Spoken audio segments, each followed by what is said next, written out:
Knight. Knights are honored by the king or queen for military service or good deeds.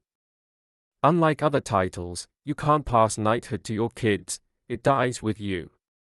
In medieval times, knights were armored warriors loyal to lords. Today, it's just an honor for achievements in music, science, or charity. Men are called Sir, women, Dame, but they are not real nobles. Baron. Baron is the lowest rank in British nobility. In medieval England, barons were rich landowners who ruled areas given by the king in exchange for military help. They weren't as powerful as dukes or earls but were still important. Over time, they became more political, playing big roles in early government.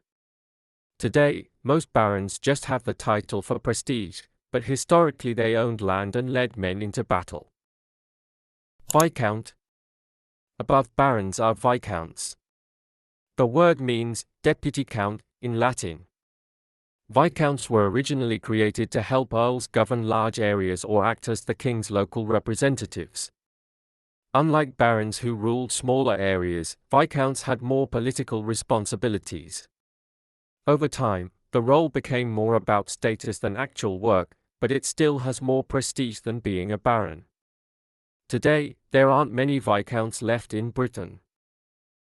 Earl. Earl is one of the oldest noble titles in Britain. While most European countries use count, the English kept the Germanic word earl from Anglo-Saxon times. Historically, earls ran entire counties, commanded armies, and shaped English politics. Famous people like William the Conqueror's allies got earldoms for their loyalty and military service. Today, an earl ranks higher than a viscount but lower than a marquess. The female version is countess. Marquess. A marquess ranks just below a duke and traditionally guarded the kingdom's borders, called marches. This was dangerous but powerful because border areas were always at risk from Scotland, Wales, or foreign invaders. Because of this, a marquess had more authority than an earl, needing strong military forces to defend their land. As wars decreased, the role became more about status than military duty. Today, it still shows high nobility. The female version is marchioness. Duke. At the top of noble hierarchy, just below royalty, is the duke. The title comes from Latin, dux, meaning leader, first used in Britain by William the Conqueror for his most trusted allies. Unlike other nobles, dukes governed entire regions, controlling huge amounts of land, wealth, and political influence. The first English duke was created in the 14th century.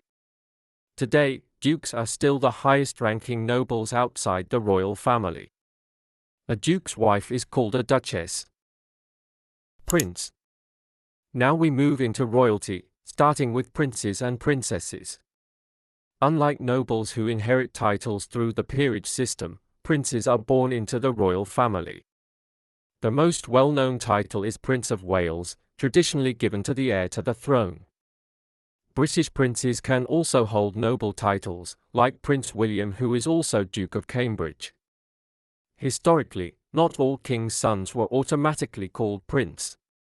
Today, only direct descendants of the current monarch can hold this rank. King. At the very top is the king or queen, the ruling monarch of Britain. Kings and queens used to have absolute power, controlling government, military, and economy. However, over centuries, Britain became a constitutional monarchy where the king or queen serves as head of state but has little real political power. Today, the monarchy is mostly ceremonial, but the title remains the most recognized and prestigious rank, representing Britain worldwide and preserving traditions.